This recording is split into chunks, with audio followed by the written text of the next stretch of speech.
श्री स्वामी समर्थ मंडळी, 28 ऑगस्टला आहे नारळी पौर्णिमा। प्रत्येक महिलेने करावा हा नारळाचा गुप्त उपाय आपल्या पतीसाठी, भाऊसाठी आणि घरासाठी। तुमच्या पतीच्या प्रगतीसाठी, भावाच्या दीर्घायुष्यासाठी, घरातील सुखशांतीसाठी आणि लक्ष्मीनारायणाची कृपा तुमच्यावर व्हावी असे तुम्हाला वाटत असेल तर शेवटचा नारळाचा उपाय चुकवू नका। मंडळी, नारळी पौर्णिमा ही आहे 27 तारखेला गुरुवारी आणि शुक्रवारच्या दिवशी समाप्ती आहे आणि याच दिवशी आहे रक्षाबंधन। यालाच आपण श्रावण पौर्णिमा असेही म्हणू शकतो। तर सर्वप्रथम आपण जाणून घेऊयात की नारळी पौर्णिमा ही का महत्त्वाची असते। कारण या दिवशी समुद्रदेव वरुणाची पूजा केली जाते। नारळ अर्पण करून सुरक्षितता आणि शुभतेची प्रार्थना देखील केली जाते। नारळाला या दिवशी विशेष धार्मिक महत्त्व असते। तुमच्या घरी नारळी पौर्णिमा साजरी केली जाते का? कमेंटमध्ये लिहा, हो साजरी करतो किंवा करते। आमच्या घरी ही परंपरा आहे।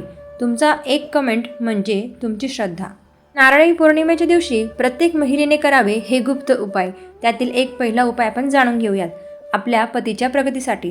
तर यासाठी तुम्ही एक स्वच्छ नारळ घ्या, हळद कुंकू लावा, देवासमोर ते नारळ ठेवा आणि आपल्या पतीच्या नावाने प्रार्थना करा।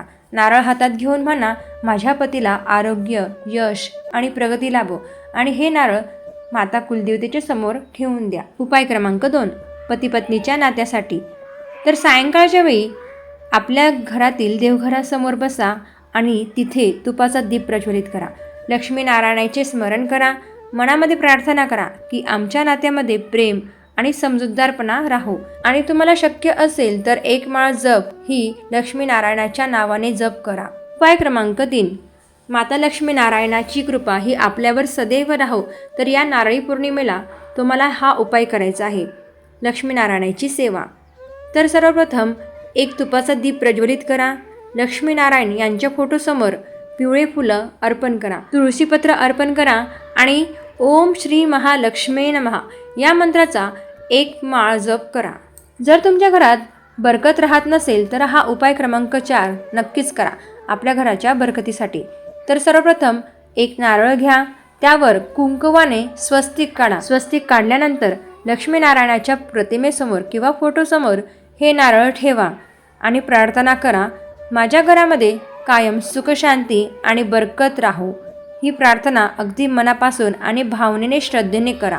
अगदी श्रद्धेने तुम्ही हा उपाय केला तर लवकरच तुम्हाला याचा एक चांगला सुंदर अनुभव येऊ शकतो। उपाय क्रमांक 5 हा प्रत्येक महिलेने आपल्या भावाच्या दीर्घायुष्यासाठी केला पाहिजे। राखी बांधताना आपल्या भावाच्या कपाळाला कुंकू आणि अक्षता लावा। राखी बांधण्याच्या वेळी आपल्या भावाच्या आरोग्यासाठी तुम्हाला एक प्रार्थना करायची आहे, मनातल्या मनात की माझ्या भावाला आरोग्य, सुख आणि दीर्घायुष्य लाभो। ही प्रार्थना अगदी मनातल्या मनात बोलायची आहे। उपाय क्रमांक 6 भावासाठी नारळाचा एक खास गुप्त उपाय। तर सर्वप्रथम आपल्या हातामध्ये एक नारळ घ्या, त्यावर हळदी कुंकू लावून घ्या आणि राखी बांधून झाल्यानंतर हे नारळ तुम्ही आपल्या भावाच्या हातात द्या। त्याच्या सुखासाठी प्रार्थना करा। नारळापेक्षा मोठी आहे ती बहिणीची भावना, बहिणीची माया। उपाय क्रमांक 7 कुलदेवतेची सेवा। मंडळी, कुठलीही पूजा असो परंतु ती आपल्या कुलदेवतेच्या पूजेशिवाय, कुलदेवतेचा मान सन्मान दिल्याशिवाय पूर्ण होत नसते असे म्हटले जाते। तर नारळी पौर्णिमेच्या दिवशी तुम्हाला एक छोटीशी सेवा कुलदेवतेसाठी करायची आहे। कुलदेवतेचे नामस्मरण करा, कुलदेवतेला फुले, नैवेद्य, नारळ हे देखील अर्पण करा। दिवा प्रज्वलित करा आणि प्रार्थना करा की आमच्या कुटुंबावर कुलदेवतेची माता तुझी सदैव कृपा राहो, ही तुझ्या चरणी प्रार्थना। उपाय क्रमांक 8 सगळ्यात शेवटचा आणि अगदी खास खूप महत्त्वाचा उपाय जो प्रत्येक महिलेने केला पाहिजे, कुलदेवतेचा नारळाचा उपाय।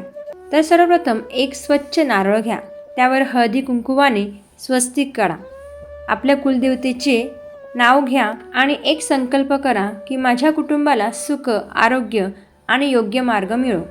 त्यानंतर हे नारळ कुलदेवतेला अर्पण करून द्या किंवा हे नारळ तुम्ही वाहत्या पाण्यामध्ये विसर्जित करू शकतात।